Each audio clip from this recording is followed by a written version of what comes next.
वार्षिक हाम्रो लगभग पहिलाको भन्दा अहिले चाहिँ 5 अर्ब बढी हामीले तिर्नुपर्छ नेपाल सरकारलाई। म आउनुभन्दा पहिला र अहिले बढी तिर्नुपर्ने हुन्छ।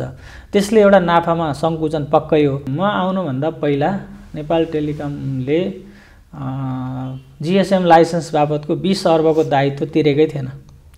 त्यो दायित्व नतिरेर त्यसलाई नाफामा हिसाब गरेर अनि नाफा देखाइएको थियो। हामी हेलिकप्टरबाट पनि ढुवानी गरेका छौँ। कति जुन उत्तरी साइडमा हेलिकप्टर ढुवानी, जहाँ 3 करोड रुपैयाँ खर्च गरेर हामी एउटा साइट बनाउँछौँ, वर्षभरिमा त्यसले 20,000 पनि कमाइ हुँदैन। विकट ठाउँमा हामी रिपिटरहरू राख्छौँ, त्यहाँ भएको जेनेरेटर सञ्चालन गर्ने अवस्था पनि हुन्न कति ठाउँमा होइन। कहिलेकाहीँ फ्युल जमिराखेको हुन्छ जेनेरेटरहरूमा पनि त्यो हिमपात परेको बेलामा। त्यस्तो विकट परिस्थितिको बेलामा चाहिँ सेवामा अवरोध चाहिँ पक्कै भएको छ। प्रतिदिन 2 GB डेटा भनेको अनलिमिटेड सरहने हो। दिनमा 2 GB डेटा कसले चलाउँछ र होइन। त्यो खालका सेवाहरू हामीले ल्याइसकेका छौँ। यसको अर्थ हामी धेरै सस्तो, अहिले पनि तपाईँ विचार गर्नुहुन्छ भने धेरैजसो के अरे ग्राहकहरूले घरमा फाइबर नेट हुँदै पनि डेटा प्याकबाट काम गर्नुहुन्छ, पढ्ने कुरा अनलाइन कामहरू। किनभने फाइबर नेट अरूको फाइबर नेटको चाहिँ त्यति विश्वास हुँदैन, कहिलेकाहीँ चल्दैन। अहिले कुनै नेटवर्कले अथवा मोबाइलले चाहिँ दिएको डेटा स्पिडले हामी राम्रो भिडियो हेर्न सक्छौँ भने पछि भिडियोको कन्टेन्ट साइज HD साइजहरूमा आउँछन्, 4K मा आइदिन्छन्, अनि त्यो ब्यान्डविड्थ पुग्दैन, अनि गुणस्तर नपुगेको महसुस हुन्छ। डोल्पामा पनि हाम्रो 4G नेटवर्कहरू पुगिसकेको छ। अहिले हाम्रै नेटवर्क मार्फत त्यहाँ स्थानीय तहहरूले वडाहरूले जुन सरकारी जुन डिजिटल गभर्नेन्स अथवा चाहिँ गभर्नेन्सका कुराहरू छन् ती चिजहरू प्रयोग गरेका छन्। यद्यपि मैले अहिले पनि भने अझै पनि हाम्रो टावरहरू बन्ने क्रममा छन्। नमस्कार, सुनौलो नेपालको यो विशेष कुराकानीमा स्वागत छ। म पार्वती पाण्डे। राष्ट्रकै सञ्चारको रूपमा कहलिएको नेपाल टेलिकमको सम्भवतः अहिलेसम्मकै सबैभन्दा कान्छा कार्यकारी निर्देशक डिल्लीराम अधिकारीको 3 वर्षीय सफल कार्यकाल अब सकिनै लागेको छ। यो 3 वर्षको अवधिमा उहाँले के कस्ता कामहरू गर्नुभयो, के कति कामहरू पूरा भए र के कति बाँकी रहे, आजको कार्यक्रममा यसैसँग सम्बन्धित रहेर कुराकानी गर्नेछौँ। र कुराकानीको लागि आज हाम्रो स्टुडियोमा हुनुहुन्छ नेपाल टेलिकमका कार्यकारी निर्देशक डिल्लीराम अधिकारी। आउनु उहाँलाई स्वागत गरौँ। तपाईँलाई कार्यक्रममा स्वागत छ। आराम हुनुहुन्छ? सन्चै छु। तपाईँको 3 वर्षको यो कार्यकाल अब सकिनै लागेको छ। अहिलेसम्मको सबैभन्दा कान्छो कार्यकारी निर्देशक भएर जिम्मेवारी सम्हाल्नुभयो। 3 वर्षको अवधिमा के काम गरियो, समग्रमा कस्तो रह्यो, तपाईँलाई यो आफ्नो जिम्मेवारी कतिको पुरा गरे जस्तो लाग्यो? धन्यवाद। 3 वर्ष अगाडि म त्यहाँको प्रबन्ध निर्देशक कार्यकारी प्रमुख हुनुभन्दा अगाडि विभिन्न समस्याहरू थिए। खास गरी कम्पनीको आयोजनाहरू थिएनन्, सेवाहरू एकदमै लिमिटेड थिए, नयाँ प्रविधिहरू हामी भित्राउन सकिरहेका थिएनौँ भने अफिसको अरू व्यवस्थापकीय कुराहरूमा धेरै लामो समयदेखि अड्किएका विषयहरू थिए। त्यसरी हेर्दाखेरि मैले आफू प्रमुख हुने बेलामा 4वटा क्षेत्रलाई बढी फोकस गरेको थिएँ। एउटा पूर्वाधारको विकास, सेवा विस्तारको लागि आवश्यक हुने दूरसञ्चार पूर्वाधारको विकास। अर्को नयाँ प्रविधि सहितका सेवाहरूको विस्तार। तेस्रो भनेको सेवाको गुणस्तर अभिवृद्धि गर्ने र कस्टमर एक्सपिरियन्स भन्छौँ त्यसलाई बढाउने। चौथो भनेको व्यवस्थापकीय सुधार, नीतिगत कुराहरू हुन्छन्, व्यवस्थापकीय सुधार। यी 4वटा क्षेत्रलाई मैले प्रमुख रूपमा चाहिँ अगाडि सारेको थिएँ। अहिले हेर्दाखेरि यी सबै क्षेत्रमा धेरै जसोहरू काम भए, कति चिजहरू सम्पन्न भए, कति सम्पन्न हुने क्रममा छन्। र अहिलेको परिस्थितिमा हेर्दाखेरि हाम्रो सेवाको पहुँच, सेवाको गुणस्तर, प्रविधि सहितको नयाँ सेवाहरूको बजारमा जुन हामी लन्च गरेछौँ त्यसले गर्दाखेरि यो 3 वर्षमा हामी धेरै काम गऱ्यौँ। यद्यपि हामीलाई यो 3 वर्षको अवधिमा 2टा कोरोनाको लहरहरू, 2टा कोरोनाको लहरले पनि इम्प्याक्ट पार्यो। त्यति इम्प्याक्ट हुँदै पनि सबैभन्दा चुनौतीपूर्ण कार्यकाल बने जन एक्ज्याक्टली। किनभने संसार नै महामारीको चपेटामा परेको बेलामा नेपाल पनि चपेटामा परेकै थियो। त्यो बेलामा समेत हामीले चाहिँ काम गर्नुपर्ने सिचुएसन भएको हुनाले धेरै चिजहरू हामी गर्न सक्यौँ। पुरागत रूपमा भन्नुपर्दा मैले मेरो कार्यकालमा जुन एजेन्डा लिएर आउनुभएको थियो त्यो एजेन्डा पुरा गरेँ, यो काम गरेँ भनेर बुदागत रूपमा भन्नुपर्दा सबैभन्दा ठुलो उपलब्धि चाहिँ के भयो जस्तो लाग्छ?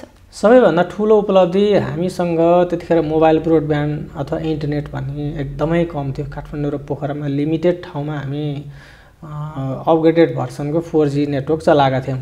करिब 2 लाख मात्रै कस्टमर थिए। हामीले यो अवधिमा 77 जिल्लाको 703 स्थानीय तहसम्म 4G को नेटवर्क एक्सपान्ड गरिसक्यौँ, सञ्चालनमा ल्याइसक्यौँ र अहिले 74 लाखभन्दा बढी 4G का ग्राहकहरू छन् दूरसञ्चार प्राधिकरणको पछिल्लो तथ्याङ्क अनुसार। र हामी नै वाइडेस्ट नेटवर्क र सबैभन्दा धेरै ग्राहक भएको 4G मा ग्राहक भएको अपरेटरको रूपमा हामी छौँ। र त्यस्तै 2G 3G को पनि जति कभरेज ग्यापहरू थिए ती कभरेज ग्याप पुरा गर्नको निम्ति हामीले धेरै कामहरू गऱ्यौँ, जसले गर्दाखेरि हाम्रा सक्रिय ग्राहकहरूको सङ्ख्या पनि मोबाइलमा करिब 41% वृद्धि भयो यो 3 वर्षीय अवधिमा। त्यस्तै अर्को हामी कहाँ के थियो भने हाम्रो एडिएसएल इन्टरनेट थियो परम्परागत, त्यसले चाहिँ नयाँ कन्टेन्ट सहितको ब्यान्डविड्थ डेलिभर गर्न नसक्ने सिचुएसन हुँदाखेरि सबै प्रतिस्पर्धी कम्पनीहरू फाइबर टु द होममा गइसकेका थिए, तर हामी फाइबर टु द होममा थिएनौँ। र म कार्यकारी प्रमुख हुने बेलामा करिब 1200 लाइन मात्रै हाम्रो फाइबर डिस्ट्रिब्युसन थियो। यद्यपि हामी 2070 भन्दा अघि नै यो सुरुवात गरेका थियौँ हैन।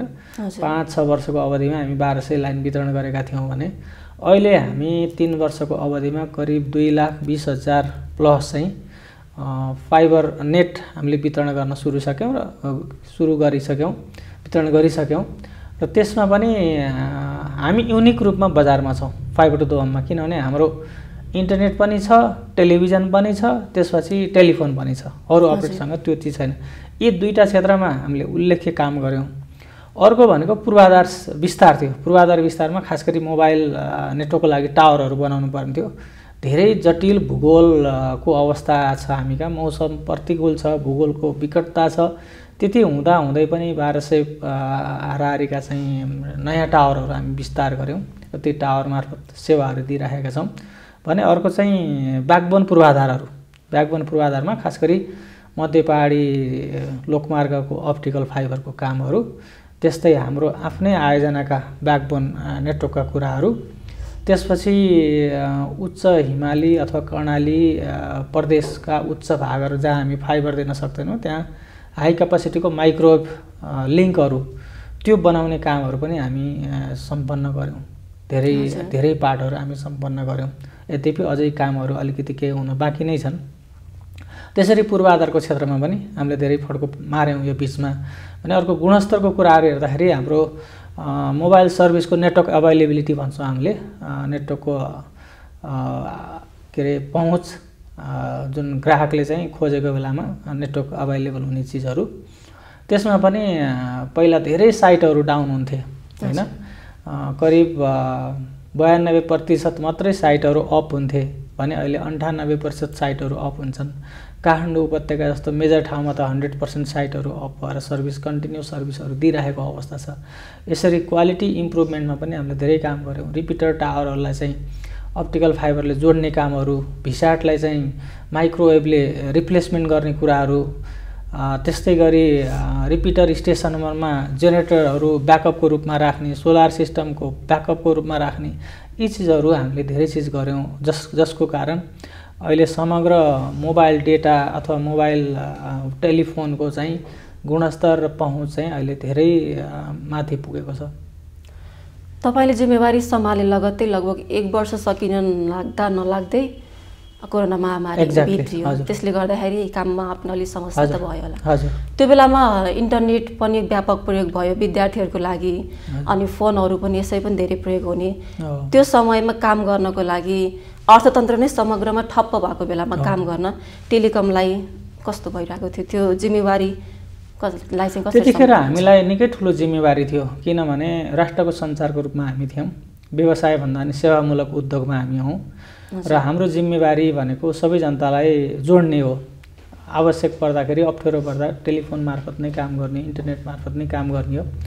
त्यो बेलामा राष्ट्र सबै चाहिँ लकडाउनको अवस्थामा रहँदाखेरि पनि इन्टरनेट सर्भिस र टेलिफोन सर्भिस कन्टिन्युस दिनुपर्ने बाध्यता भएको हुनाले हामीले हाम्रा कर्मचारीहरू मार्फत उहाँहरूलाई स्वास्थ्य सुरक्षाको मापदण्ड अपनाएर इन्सुरेन्सहरू उपचार खर्च छुट्टै त्यो सबै चिजहरू दिएर मोटिभेट गरेर हामी फिल्डमा खटायौँ, जसको कारण इन्टरनेट सर्भिस र टेलिफोन सर्भिस त्यो बेलामा हाम्रो कतै पनि अवरुद्ध भएन, कतै पनि समस्या आएन र हामीले त्यही पनि दूरदराजहरूमा त अझै पनि समस्या छ। हामीले विद्यार्थीहरूकै कुरा गर्दाखेरि धेरै जसो विद्यार्थीहरूको कुरा आयो नि, अनलाइन पढ्ने, स्कुलहरू बन्द भएको बेलामा डाटा प्याकहरू महँगो हुने, त्यही पनि त्यसैबाट पढ्छु भन्दा पनि नेट नचल्ने समस्या त व्यापक भोग्यो नि त विद्यार्थी। होइन, त्यतिखेर जुन पहिलो लकडाउनको बेलामा हाम्रो नेटवर्कको जुन डिप्लोयमेन्ट थियो नि, अहिले जति धेरै थिएन, त्यो भनेको 60-70% पनि भएको थिएन।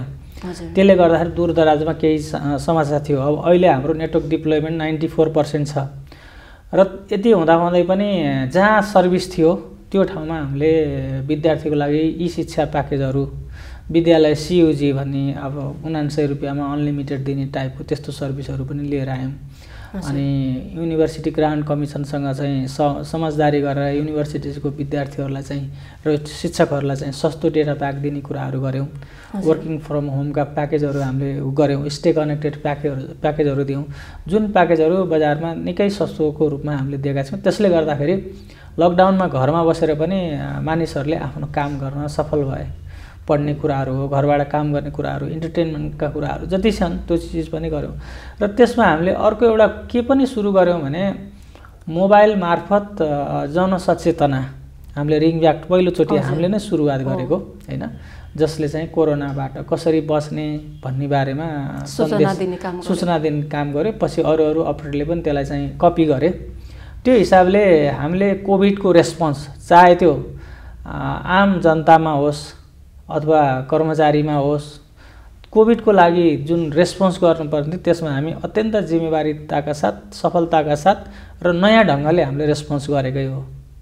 अघि तपाईँले भन्नुभयो जुन एजेन्डा लिएर आएको थियो भनेर एउटा गुणस्तरको कुरा गर्नुभयो, तर अरू दूरसञ्चारको कुरा गर्नुभन्दा नेपाल टेलिकमको गुणस्तरमा चाहिँ अलिअलि प्रश्न नै उठाउँछन् नि मान्छेहरूले, अलिअलि राम्रो चल्दैन, नेट पनि चल्दैन। अनि अब दूरदराजको कुरा गर्दाखेरि तपाईँले 753 स्थानीय तहकै कुरा गर्दाखेरि अझै पनि उच्च हिमाली क्षेत्र र पहाडी क्षेत्रहरूमा त यो सेवा अलिक कमै छ नि त, गुणस्तरीय सेवा पुगेको छैन नि। उच्च पहाडी र हिमाली क्षेत्रमा अझै पनि डिप्लोयमेन्ट छ। मैले भने लगभग 8%-7% डिप्लोयमेन्ट भनेको त्यो पार्टमा पनि धेरै बाँकी छ। र उच्च हिमाली पहाडी क्षेत्रमा एउटा हाम्रो के बाध्यता छ भने त्यहाँ सिटी सप्लाई छैन। सिटी सप्लाई नभएपछि हामी सोलर पावर सिस्टमबाट सिस्टम चलाउनु पर्ने हुन्छ। जब घाम लाग्यो, के अरे घाम लागेन अथवा पानी पर्यो, बादल लाग्यो भने त्यो सोलरबाट चाहिँ ब्याट्री चार्ज हुँदैन, पावर सप्लाई हुँदैन, त्यसपछि सिस्टम डाउन हुन्छ। हिमपातको बेलामा हामी केही पनि गर्न सक्दैनौँ। त्यो भनेको प्राकृतिक विपत्ति अथवा हामीसँग भएको बाध्यात्मक अवस्था हो, किनभने हामीसँग सिटी सप्लाईहरू हुँदैन होइन। यस्तो विकट ठाउँमा हामी रिपिटरहरू राख्छौँ, त्यहाँ भएको जेनेरेटर सञ्चालन गर्ने अवस्था पनि हुन्न कति ठाउँमा होइन। कहिलेकाहीँ फ्युल जमिराखेको हुन्छ जेनेरेटरमा पनि त्यो हिमपात परेको बेलामा। त्यस्तो विकट परिस्थितिको बेलामा चाहिँ सेवामा अवरोध चाहिँ पक्कै भएको छ। त्यो कुरा हामी कहाँ मात्रै होइन, अमेरिका जस्तो ठाउँमा पनि विपत्तिको बेलामा सेवा रिस्टोर गर्न घन्टौँ लागेको हामीलाई पनि थाहा छ होइन। र अर्को एउटा कुरा के छ भने हामीले मोबाइल टावरहरू जोड्नको निम्ति माइक्रोवेभ लिङ्क र अप्टिकल फाइबर युज गर्छौँ। कहिलेकाहीँ अप्टिकल फाइबरहरू विविध कारणले काटिने होइन, काटिँदाखेरि लिङ्क के अरे टुट्छ र त्यसबाट सेवा दिन सकिँदैन। त्यस्तो समस्याहरू चाहिँ अलिकति दूरदराजमा आउँछन् नै। तर त्यसलाई हामी के गर्छौँ भने मैले अघि पनि भने पहिला मोबाइल टावर डाउन हुने प्रतिशत र अहिलेको प्रतिशतमा धेरै फरक छ। हामीले रेस्पोन्स छिटो गर्ने मेकानिजम बनाएका छौँ। त्यसको कुनै ठाउँमा फल्ट आयो भने त्यसको फल्ट लिने टिकटिङ गर्ने भनेर भन्छौँ, टिकट क्लियरेन्सका कुराहरू हामी त्यो सिस्टमहरू बनाएको हुनाले त्यसमा अहिले जुन गुणस्तर सुधारमा चाहिँ धेरै सफलता। यद्यपि गुणस्तर भनेको आजको गुणस्तरले भोलिलाई पुग्दैन होइन, आजभन्दा भोलि राम्रो चाहिन्छ, भोलिभन्दा पर्सि राम्रो चाहिन्छ। त्यो हिसाबले चाहिँ गुणस्तर निरन्तर बढाउँदै जाने कुरा हो, एकै दिनमा त्यो अचिभ गर्न सकिँदैन। यो समृद्धि भन्छौँ नि हामीले, त्यस्तै खालको कुनै पनि गुणस्तर अहिले कुनै नेटवर्कले अथवा मोबाइलले चाहिँ दिएको डेटा स्पिडले हामी राम्रो भिडियो हेर्न सक्छौँ अनि पछि भिडियोको कन्टेन्ट साइज एचडी साइजहरूमा आउँछन् 4K मा आइदिन्छन् अनि त्यो ब्यान्डविड्थ पुग्दैन अनि गुणस्तर नपुगेको महसुस हुन्छ। त्यो सेवा काठमाडौँ पोखराको मात्रै बासिन्दाले लिने होइन कि मुस्ताङतिर मनाङतिरकोले पनि त्यो सेवा लिन पाउनु पर्यो भन्ने हाम्रो माग हो। एक्ज्याक्टली अहिले मुस्ताङ जानुहोस् अप्पर मुस्ताङ जानुहोस् होइन बागलुङ जानुहोस् कुनै पनि ठाउँमा नेपाल टेलिकमको जस्तो डोल्पातिर पनि पुगेको छ। हुम्ला डोल्पामा पनि हाम्रो 4G नेटवर्कहरू पुगिसकेको छ। अहिले हाम्रै नेटवर्क मार्फत त्यहाँ स्थानीय तहहरूले वडाहरूले जुन सरकारी जुन डिजिटल गभर्नेन्स अथवा चाहिँ ई गभर्नेन्सका कुराहरू छन् ती चिजहरू प्रयोग गरेका छन्। यद्यपि मैले अहिले पनि भने अझै पनि हाम्रो टावरहरू बन्ने क्रममा छन् होइन, त्यसमा चाहिँ सेवा सञ्चालन गर्ने क्रममा छन्, त्यसको निम्ति केही समय अझै लाग्छ। तर हिजोको अवस्था र आजको अवस्था चाहिँ धेरै फरक छ। यो हाम्रो भौगोलिक हिसाबले पनि अरू देशको तुलना गर्दाखेरि भौगोलिक हिसाबले पनि हामीलाई अब हिमाल पहाड तराई छ, दुर्गम भेगहरू छन्, ती क्षेत्रमा सेवा विस्तार गर्दाखेरि त्यही अनुसारको प्रविधि चाहिन्छ होला। त्यसतर्फ चाहिँ टेलिकमले कसरी सोचेको छ? यहाँ जुन रूपले तयार हुन्छ काठमाडौँको लागि जुन सेवा विस्तार गर्छौँ त्यही सेवा दिनको लागि त्यहाँ त अलि त्यो प्रविधिहरू फरक चाहिन्छ होला, त्यसमा चाहिँ कस्तो छ? प्रविधि चाहिँ उस्तै हो, केही फरक हुन्न होइन, तर त्यो प्रविधिलाई सपोर्ट गर्ने पूर्वाधार चाहिँ फरक हुन्छन्। जस्तो काठमाडौँमा हामी सोलर सिस्टम राख्नु नपर्ला, उता सोलर सिस्टम राख्नुपर्ने हुन्छ होइन। हामी काठमाडौँमा अप्टिकल फाइबरले जोड्छौँ भने त्यस्ता विकट ठाउँमा अप्टिकल फाइबर भन्दा माइक्रोवेभले दिनुपर्ने हो, ढुवानीका कुराहरू। र हामी काठमाडौँमा सहज तरिकाले इन्स्टल गर्छौँ भने त्यो ठाउँमा सहज हुँदैन। हामी हेलिकप्टरबाट पनि ढुवानी गरेका छौँ कति, जुन उत्तरी साइडमा हेलिकप्टर ढुवानी, जहाँ 3 करोड रुपैयाँ खर्च गरेर हामी एउटा साइट बनाउँछौँ, वर्षभरिमा त्यसले 20,000 पनि कमाइ हुँदैन।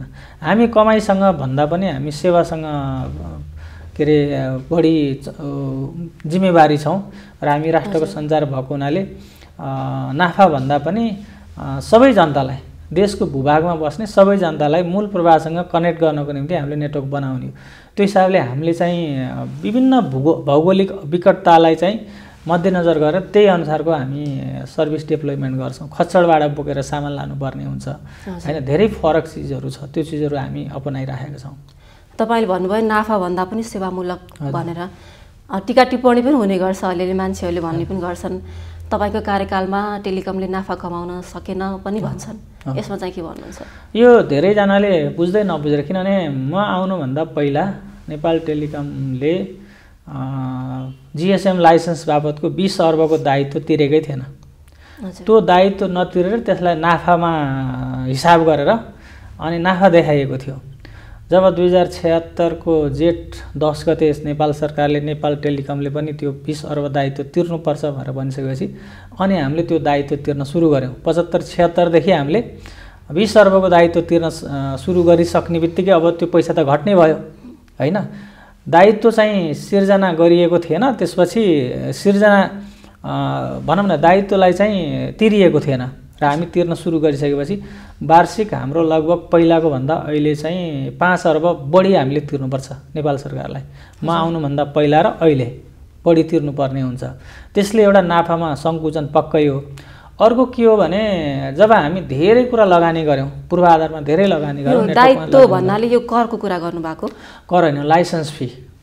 कर र गैर कर दुईटा हुन्छन्। लाइसेन्स फी भनेको हामीले जिएसएम चलाउन पाए बापत त्यसको अनुमति पत्रको नवीकरण हो। त्यो भनेको 20 अर्ब, हरेक 5 वर्षमा 20 अर्ब तिर्नुपर्ने हुन्छ। त्यो 20 अर्ब 73 साल 71 देखि 76 सम्मको जुन अवधिमा तिर्नुपर्ने तिरिएको थिएन।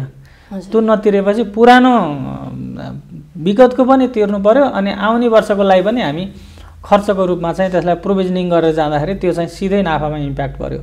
अर्को कुरा के हो भने हामीले पूर्वाधारमा धेरै इन्भेस्टमेन्ट गऱ्यौँ, लगानी गऱ्यौँ। पूर्वाधारमा लगानी गरिसकेपछि कम्पनीको चाहिँ नेटवर्कको एसेट सम्पत्ति धेरै हुन्छ। सम्पत्तिमा रासकट्टी डिप्रिसिएसन भन्छौँ, डिप्रिसिएसन पनि बढ्दै जान्छ, त्यो पनि नाफामा इम्प्याक्ट गर्ने हो। त्यसले गर्दा समग्रमा नाफामा इम्प्याक्ट परेको। तर ओभरअल तपाईँ आम्दानी जुन हाम्रो कोर आम्दानी भन्नुहुन्छ, कोर आम्दानी भनेको सेवा बिक्री गरेर प्राप्त हुने, त्यो आम्दानी गत वर्षको पनि लगभग अघिल्लो वर्षको तुलनामा 1.25 अर्बको हाराहारी बढाएको थियो। यो चालु आर्थिक वर्षमा हेर्नुहुन्छ भने पहिलो क्वार्टरमै हामी 1.25 अर्बको हाराहारीले चाहिँ सञ्चालन आय बढाउन सक्यौँ। नेट प्रफिट पनि अहिले राम्रो बढेको छ। अहिले जुन यो कार्तिक र मङ्सिरको हाम्रो टप अफ सेल्स अथवा सेल्स डेटा हेर्ने भने पनि 12 देखि 15% हारले वृद्धि भइरहेको छ। समग्र अहिले के छ भने अहिले मैले भनिहालेँ 41%ले सक्रिय ग्राहकहरू बढेका छन् हैन। 732%ले डेटाको तपाईको कन्जम्सन बढेको छ। 73%ले भोइसको कन्जम्सन बढेको छ। त्यो भनेको ग्राहक आधार ठुलो भएको, कभरेज ठुलो भएको। तर त्यति नै हेर्ने हो भने हामीले पहिला 25-30 पैसा प्रति एमबी जुन डेटा मोबाइल डेटा बेच्थ्यौँ नि, त्यो अब 2-3 एमबीमा आइसकेको छ। 2-3 पैसा प्रति एमबीमा आएको छ। त्यस्तै 60-70 पैसा प्रति मिनट टेलिफोन कल हामी बेच्थ्यौँ प्याकेजमा भने अब अहिले त्यो 20-30 मा झरेको छ। महसुल हामी धेरै नै घटायौँ हैन। सर्भिस विस्तार गर्यौँ, कस्टमरको बेस बढायौँ। त्यसले गर्दा समग्र आम्दानीमा अहिले सकारात्मक प्रभाव छ। तर यो सेवा अन्य कम्पनीहरूले दिने भन्दा पनि टेलिकमको चाहिँ अझै पनि महँगो छ नि हैन। यसलाई पनि कम्पेरिजन गरेर अब डाटा प्याकको कुरा गर्ने भने फोन कलको भोइस कलहरुको कुरा गर्दाखेरि अन्य कम्पनीको भन्दा त अलि महँगो नै पर्छ नि। हाम्रो प्याकहरु तपाईले मोबाइल एप्सबाट अथवा इन्टरनेटबाट हेर्नुहुन्छ अथवा *1415# खोज्नुभयो भने अनलिमिटेड प्याकहरु पनि हामी सुरु गरिसकेका छौं। भोइस पनि अनलिमिटेड, डेटा चाहिँ प्रतिदिन 2 GB डेटा भनेको अनलिमिटेड सरह नै हो। दिनमा 2 GB डेटा कसले चलाउँछ र हैन। त्यो खालका सेवाहरू हामीले ल्याइसकेका छौं। यसको अर्थ हामी धेरै सस्तो, अहिले पनि तपाई विचार गर्नुहुन्छ भने धेरै जसो ग्राहकहरूले घरमा फाइबर नेट हुँदा हुँदै पनि डेटा प्याकबाट काम गर्नुहुन्छ, पढ्ने कुरा अनलाइन कामहरू। किनभने फाइबर नेट अरूको फाइबर नेटको चाहिँ त्यति विश्वास हुँदैन, कहिलेकाहीँ चल्दैन। र हामीले चाहिँ एउटा मोबाइल डेटा प्याक, त्यसपछि हाम्रो यो उसने फाइबर इन्टरनेट, त्यसको गुणस्तरमा चाहिँ हामी धेरै राम्रो चाहिँ बजारमा धेरै राम्रो तरिकाले दिइराखेका छौं। तपाईकै कार्यकालमा उत्कृष्ट करदाताको रूपमा पनि नेपाल टेलिकम सम्मानित भएको छ। एउटा तपाईको यो राम्रो काम पनि भन्नु पर्यो। यो अघि नाफाको कुरा गर्दाखेरि नाफा कम भयो भनेर जुन दायित्व पन्छाउँदै गएर नाफा कम भएन भन्ने खालको आम टिप्पणी भयो भन्ने खालको कुरा गर्नुभयो। यो करको कुरामा चाहिँ के भन्नुहुन्छ? तपाईले चाहिँ सिस्टममा काम गरेर चाहिँ कर बुझाउन सफल भए, एउटा राष्ट्रको सञ्चारको रूपमा काम गर्दै गर्दा सरकारको दायित्व पनि पूरा गर्नुपर्छ भन्ने खालको ध्येयले काम गरेको कि साच्चै राम्रो भएर कर बुझाउनु पर्छ भन्ने यो अगाडिको कस्तो थियो र अहिले चाहिँ कस्तो छ यो भनिदिनु न। अहिले चाहिँ के हो भने जस्तो यो आयकर धेरै आयकर तिरेको कारणले हामीले प्राप्त गरेको आयकर जति आम्दानी बढ्छ त्यति आयकर बढ्ने हो हैन। गएको आर्थिक वर्षमा सबैभन्दा आयकर बुझाउने नेपालमा हामी नै पर्यौं। त्यसको अर्थ आम्दानी हामीले धेरै गरे हो हैन। हजुर। र अघिल्लो पटक पनि हामीले पटक चाहिँ धेरै आम्दानी आयकर बुझाउनेमा चाहिँ उत्कृष्ट करदातामा पाएका छौं। 76-77 मा पनि पाएको थियो, 77-78 मा पनि पायो हैन। त्यो भएको हुनाले टेलिकमको आम्दानी कन्टिन्युअसली राम्रो। मैले अहिले भने नि त्यो हाम्रो नेट प्रफिट घट्नुको मूल कारण तिर्नुपर्ने दायित्व नतिरेर राखिएर पहिला बढाइयो। अब अहिले दायित्व तिर्दाखेरि त त्यो दायित्वको इम्प्याक्ट अहिले नेट प्रफिटमा देखिने भएको चाहिँ त्यति मात्रै हो। समग्रमा कार्य समितिको कुरा गर्नु पर्दाखेरि तपाई सबैभन्दा कान्छो कार्यकारी निर्देशक बनेर काम गर्नुभयो। तपाईभन्दा उमेरले सिनियर रहनुभएका कर्मचारीहरू तपाईभन्दा तल रहेर काम गर्नुभयो। उहाँहरुसँग काम गर्दाखेरि चाहिँ अनुभव चाहिँ कस्तो रह्यो? यसमा सबैभन्दा कान्छो त भन्न सक्दिनँ, किन नेपाल टेलिकमको 100 वर्षको इतिहास छ। पहिला कति वर्षका भएका थिए त्यो मलाई थाहा छैन हैन। तर म छिट्टै सेवा प्रवेशको हिसाबले दूरसञ्चारको अनुभवमा 15-16 वर्ष हुँदै म कार्यकारी पदमा पुगेको हुनाले छिट्टो चाहिँ धेरै छिटो पुग्या हो हैन। कान्छो भनेर डिक्लेयर चाहिँ गरि नहालौं, किनभने पहिला यो 100 वर्षको इतिहास भएको कम्पनीमा को हुनुहुन्थ्यो हैन।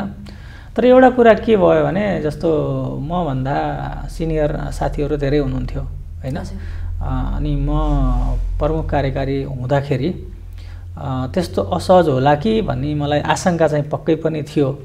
तर पनि के रहेछ भने टिम वर्कमा काम गरिसकेपछि र कम्पनीको समग्र समृद्धि विकास, त्यसपछि ग्राहकलाई दिनुपर्ने सेवामा सबै टिम समर्पित भएपछि को कार्यकारी, को जेठो, को कान्छो अथवा को चाहिँ सिनियर, को जुनियर भन्ने भावना नेपाल समन्वय गर्ने हिसाबले अब समन्वय त हामीले सबैसँग जस्तो माथिल्लो तहदेखि तल्लो तहसम्म समन्वय गर्नुपर्ने हुन्छ। विभिन्न बिजनेस हाउससँग समन्वय गर्नुपर्छ, सरकारी निकायहरूसँग समन्वय गर्नुपर्छ, संसदीय दलहरूसँग समन्वय गर्नुपर्ने हुन्छ हैन, ओभरसाइट एजेन्सीहरूसँग समन्वय गर्नुपर्ने हुन्छ। समन्वय धेरै ठाउँमा गर्नुपर्ने हुन्छ। त्यो समन्वय चाहिँ हामी के अरे टिमवर्कमा बसेर गऱ्यौँ। टिमवर्कमा चाहिँ एउटा काम गर्ने भावना बिल्डअप भइसके पछाडि त्यस्तो समस्या चाहिँ हुँदैन। त्यो मेरो आफ्नो अनुभवले त्यो प्रमाणित गरेको मलाई लाग्छ। अब तपाईँ पुस 22 गतेबाट विश्राम लिँदै हुनुहुन्छ। अहिलेसम्म यो काम गर्न बाँकी थियो, मैले गर्न सकिनँ, अब आउने कार्यकालमा अब नयाँ निर्देशकले गर्नुहोला भन्ने खालको त्यो काम गर्न मन हुँदाहुँदै पनि गर्न नसकेको यस्तै 2-3टा छन्। जस्तो एउटा त मैले 5G परीक्षण गर्नुपर्ने भनेको थिएँ, पुस मसान्तसम्म 5G परीक्षण सकाउँछौँ भनेको थिएँ मैले। त्यो चिज समयमै हामी 5G परीक्षणको लागि चाहिने स्पेक्ट्रम अथवा फ्रिक्वेन्सी र त्यसको अनुमति प्राप्त गर्न नसकेको हुनाले त्यो चाहिँ अलिकति पेन्डिङ भयो। अस्ति मङ्सिरको पहिलो हप्ता मात्रै हामीले त्यसको चाहिँ अनुमति प्राप्त गरेको छ। त्यो चाहिँ गर्न सकिएन हैन। अब त्यो 5G परीक्षण गरेर 5G परीक्षणले हाम्रो सामाजिक आर्थिक रूपान्तरमा डिजिटल डिभाइडलाई कम गर्दै कनेक्टिभिटीले कसरी परिवर्तन गर्न सक्छ भन्ने प्रमाणित गर्नुपर्ने छ अब आउने नेतृत्वबाट। भने अर्को चाहिँ मध्य पहाडी लोकमार्गको अप्टिकल फाइबरको आयोजना जुन प्रदेश 1, 2 र बागमतीको थियो त्यो सम्पन्न हुनुपर्ने थियो। सुरुमा अन्तर्निकाय समन्वय अलिकति नहुँदाखेरि र पछिल्लो समय कोभिड महामारीको कारणले देशव्यापी लकडाउन र स्थानीय स्तरमा भएको लकडाउनले गर्दाखेरि त्यो चाहिँ सम्पन्न हुन सकेको छैन। सम्भवतः आउने असारभित्रमा यो सम्पन्न भइसक्छ। त्यो दोस्रो कुरा भयो। अर्को कुरा हामीले सुरुमा यो काठमाडौँ उपत्यका लगायत मेजर सहरको तारहरूलाई व्यवस्थापन गर्ने भन्ने कुरा गरेका थियौँ। दूरसञ्चार प्राधिकरणसँग मिलेर विभिन्न सेवा प्रदायकहरूसँग चाहिँ जोइन्ट इफोर्टमा भएर भनेका थियौँ। त्यसमा एउटा पूर्वाधार लिड गर्ने कम्पनीको अवधारणाको हिसाबले अगाडि जान पर्ने भन्ने कुरा थियो। त्यसमा कुनै पनि अगाडि प्रगति हुन सकेन। हामीले हाम्रो नेटवर्क चाहिँ अहिले अन्डरग्राउन्ड नै गराएका छौँ हैन। समग्र अन्डरग्राउन्ड गर्ने परिकल्पना थियो, त्यो चिज चाहिँ हुन सकेन। अर्को भनेको अझै पनि त्यो 4G नेटवर्कलाई कम्प्लिटली सकाउनु पर्ने थियो हामीले हैन। कम्प्लिटली सकाइसक्नु पर्ने थियो। त्यो कम्प्लिटली सकेन। तपाईको कार्यकालको सबैभन्दा ठुलो उपलब्धि देखिने खालको उपलब्धि पनि हो। धेरै ठुलो उपलब्धि, किनभने योभन्दा अगाडि हामीले त्यति नै त्योभन्दा सानो स्केलको प्रोजेक्टलाई 7 वर्ष लगाएका थियौँ हैन। अहिले 2-2टा कोरोना महामारीको लहर हुँदाखेरि पनि 3 वर्ष पनि भएको छैन। हामीले 94-95% काम सम्पन्न गऱ्यौँ भनेपछि त्यो सम्पन्न भइसक्ने थियो। यही कोभिडको कारणले हामीलाई इम्प्याक्ट भयो। फेरि कस्तो भयो भने कोभिड नेपालमा मात्रै होइन अन्तर्राष्ट्रिय रूपमा नि भयो। फेरि दूरसञ्चार उपकरणहरू नेपालमा उत्पादन हुँदैन, बाहिरबाट आउनुपर्ने। बाहिरबाट आउँदाखेरि पनि त्यो आउने समस्या ट्रान्सपोर्टेसनको सप्लाई चेन भनौँ न, खास गरी मेटेरियलको सप्लाई चेन म्यानेजमेन्टमा परेको ठुलो इम्प्याक्टले गर्दाखेरि त्यो चिज काम सम्पन्न हुन सकेन। अर्को एउटा चाहिँ अब हामीले अलिकति कम भनौँ न, हामी कमजोर भएको भनेको के भने हाम्रो मार्केटिङ प्रमोसन बिजनेस प्रमोसनमा हामी अलिकति कमजोर छौँ। त्यो चिज पहिला त हामीसँग प्रोडक्टहरू थिएन, सेवा विस्तार अलिक कमजोर भएको हुनाले मार्केटिङलाई किन फोकस गर्ने भन्ने खालको थट पनि थियो। हुन त मार्केटिङ भने सप्लाई चेन भन्दा पनि यसको छुट्टै ब्रान्ड प्रमोसनै हो हैन। त्यसमा हामीले अझ धेरै काम गर्नुपर्ने छ यो चिजहरू। अब आउने नेतृत्वलाई अब तपाईलाई चाहिँ को आउँछ जस्तो लाग्छ? अब भित्रभित्र बहस त हुन थालिसक्यो होला, तपाईँ बिदामा बसिसक्नु भएको छ, अब चाहिँ नेतृत्वमा को आउँछ होला जस्तो लाग्छ तपाईँलाई? यो मैले भन्ने कुरै होइन, यो त नेपाल सरकारले नेपाल सरकारबाट, तर सम्भावना त्यहाँ हुनुहुन्छ होला 8-10 जना। तपाईँको पालामै 10 जना सिफारिसमा पर्नु भएको थियो। अहिले चाहिँ सिफारिस गर्ने खालको र त्यसबाट पनि उत्कृष्ट यो छ भन्ने खालको सायद तपाईँलाई मनमा चाहिँ लागेको छ, भन्न मिल्दैन जस्तो? होइन होइन, यो के भने अब 9 जनाको एप्लिकेसन परेको छ भन्ने सुनेको छु। अहिलेसम्म छनौट समिति बनिसकेको छ। अब छनौट समितिले एउटा आफ्नो कार्यविधि बनाएर कार्यविधि अनुसार नै छनौट प्रक्रिया अगाडि बढाउँछ। त्यहाँभित्रबाट उत्कृष्ट 3 जना व्यक्ति छनौट गरेर नेपाल सरकारलाई सिफारिस गर्ने हो। नेपाल सरकारले त्यो मध्येबाट 1 जना छान्ने हो। अब त्यो चिज त हामीले भन्न सक्ने स्थिति नै हुँदैन। हामी कार्यक्रमको अन्तिमतर्फ छौँ जाँदा जाँदै। अब तपाईँको कार्यकाल पनि सकिन लागेको छ, अब केही दिन मात्रै बाँकी छ। हजुर, कार्यक्रमको अन्तिममा पनि छौँ, के भन्न चाहनुहुन्छ? मैले आम ग्राहकहरूलाई के भन्न चाहन्छु भने यो 3 वर्षको अवधिमा कोरोना महामारीको सपेटामा पर्दै पनि नेपाल टेलिकमले सेवा विस्तार, पूर्वाधार विकास, गुणस्तर सुधार र हाम्रो नीतिगत कुराहरूमा धेरै कुराहरू चाहिँ अगाडि बढाएको छ। यद्यपि गुणस्तरलाई अझै माथि पुर्याउनु छ, सेवाहरूलाई अझै विस्तारित गर्नुपर्ने छ र महसुललाई अझै सस्तो बनाउनु पर्ने छ र नेपाल टेलिकमको अहिलेको ट्रेन्ड हेर्ने भने त्यो दिशामा जान्छ र नेपाल टेलिकमले जुन जति पनि आम्दानी गर्छ, जति पनि नाफा गर्छ, नेपाली भूमिकै विकासको निम्ति, नेपालीकै विकासको निम्ति, यो कहीँ बाहिर जाने कुरा होइन। त्यही भएर सकेसम्म नेपाल टेलिकमको सेवालाई माया गरेर प्रयोग गरिदिनु हुन त ग्राहकले चाहिँ नेपाल टेलिकम छोडेर अन्त जानुहुन्न धेरै जसो ठाउँमा, होइन। र त्यति हुँदाहुँदै पनि नेपाल टेलिकमलाई राष्ट्रको सम्पत्ति सम्पदाको हिसाबले चाहिँ प्रयोग गरिदिनु हुनको निम्ति हार्दिक अनुरोध गर्छु र ग्राहकको जुन चाहिँ आकाङ्क्षा गुणस्तरीय सेवा, सस्तो सेवा, सुलभ सेवा, त्यो चिज पुर्याउन नेपाल टेलिकम प्रतिबद्ध छ। हस्, हामीलाई समय दिनुभयो, तपाईँलाई धेरै धेरै हस्, धन्यवाद। आजको यो विशेष कुराकानीमा हामीले नेपाल टेलिकमका कार्यकारी निर्देशक डिलिराम अधिकारीसँग कुराकानी गऱ्यौँ।